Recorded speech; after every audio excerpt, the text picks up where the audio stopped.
Lil Skies was dominating in the SoundCloud era, putting out hit after hit for years as a part of that emo rap wave from back then. But all of a sudden, he disappeared. With how good he was doing back then, you would have thought he'd get as big as Uzi or Trippie Redd, but apparently that's not the case. If you're not that familiar with his story, let's take it back to the beginning. Lil Skies was born to a white mom and a black dad in a small town in Pennsylvania. Growing up, he was introduced to music because his dad was a rapper. His name was Dark Skies, and he and his friends used to call his son Lil Skies, and the name just stuck. This is how he actually got his name. His dad had him in the studio really young, which helped him refine his skills early on, and he has been making music as far back as 2009. And some of his first mixtapes are lost media because they are so old that they were burned onto CDs and were never released online. This was back in the days of TRL, Rap City, and 106 in Park, years before it was normal to put your music out there on the internet. It took him until 2015 to make a SoundCloud account and start uploading his music over there. Back then, he was just another kid in high school doing music, and he took it way more seriously after he graduated in 2016. He went to Shippensburg University and he opened up for Fetty Wap when he did a show at his college. This was a pretty big deal because Fetty Wap was still really popular back then. It didn't take him that long to change his mind about doing college, and he dropped out to go all in on music. He got tattoos on his face to basically force himself to stay committed to his music career since he couldn't get no regular jobs. He first got noticed after getting a music video on Elevator in the summer of 2017. Elevator was kind of like a more underground version of Lyrical Lemonade, and this channel was really involved in the SoundCloud scene. Lil Skies was still underground at this point, but he was just starting to get a buzz locally. One day, he was just scrolling through YouTube and he pulled up a Cuff Boys vlog and coincidentally saw Landon Cube listening to his music in the video. He reached out to him on Instagram, they met up in person, became really good friends, and then they went on to go make Red Roses. Lil Skies started showing up in the vlogs with Landon and the Cuff Boys, and this was helping them get more attention. The song got 1 million plays on SoundCloud and caught the attention of Cole Bennett. Once that Red Roses video dropped on Lyrical Lemonade, that changed everything. Back in 2017, a Lyrical Lemonade video could literally make you blow up out of nowhere. And during this time, Cole Bennett was responsible for so many people's careers, I can't even keep track. Lil Skies wasted no time signing a record deal with Atlantic Records. Red Roses was a smash hit, but this was only the beginning. Nowadays, Lust, Creepin', Welcome to the Rodeo, this was definitely his prime. He dropped The Life of a Dark Rose tape in 2018, and this one is a classic. It was a huge success, and he went on tour for that project, but he had to end the tour early because he got pneumonia. He was coasting through 2018 off of all the features he was doing, along with the success of that first tape. With all these clout chasers doing stupid shit to get attention back then, Lil Skies went way farther than most in the SoundCloud scene back then because he was blowing up for his music rather than for dumb antics. At this time, he had a lot of potential to get even bigger than he already was. He dropped his debut album Shelby in 2019, which had another hit called I. This was around the time a lot of people last heard from him, and this lines up with when he had his first child. Obviously, becoming a father is a huge responsibility, so he didn't have as much time to dedicate to his career. By 2019, the SoundCloud wave was already coming to an end, and that emo rap sound was about to go out of style. He made his millions, he had a good run, so he stepped away from the spotlight to go take care of his son. Out of all the reasons to take a break, stepping up and raising your kid is a pretty good reason. Considering how many rappers got like 20 baby mamas and don't care about their children, Lil Skies doing this is pretty honorable. Even though he wanted to slow down with the music, all the record label cares about is money. And if you ain't popping like you used to, they're not gonna put as much money behind you. But by then, Atlantic wasn't pushing him out as much and people were starting to move on. This was pretty obvious when he dropped his next album, Unbothered, in 2021. It sold 15K first week, but let's be honest, people don't buy albums anymore, so who cares about first week sales? Even then, the album didn't do as well as his other projects. Granted, he did take a break right at the peak of his career, and Atlantic probably wanted to get him out of there at some point, so they weren't gonna put that much money behind him or promote the project. So this wasn't really his fault. Lil Skies has said in the past how Atlantic was holding him back.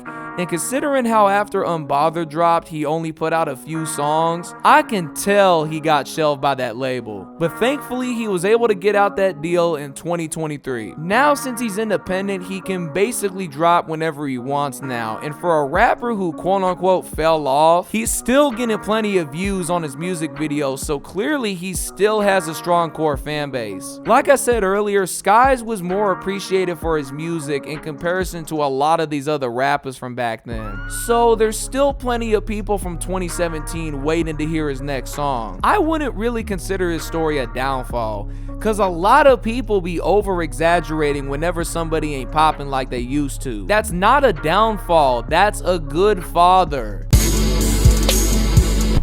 By the way, y'all, thank y'all so much for 10,000 subscribers. Look, I've been on YouTube since like 2010. That is a really long time. And I've been making videos since like 2019, and only now I'm getting this much attention. I just want to say thank you to all 10,000 of my fans, and to all the other fans that are going to come in after this video comes out. Thank you.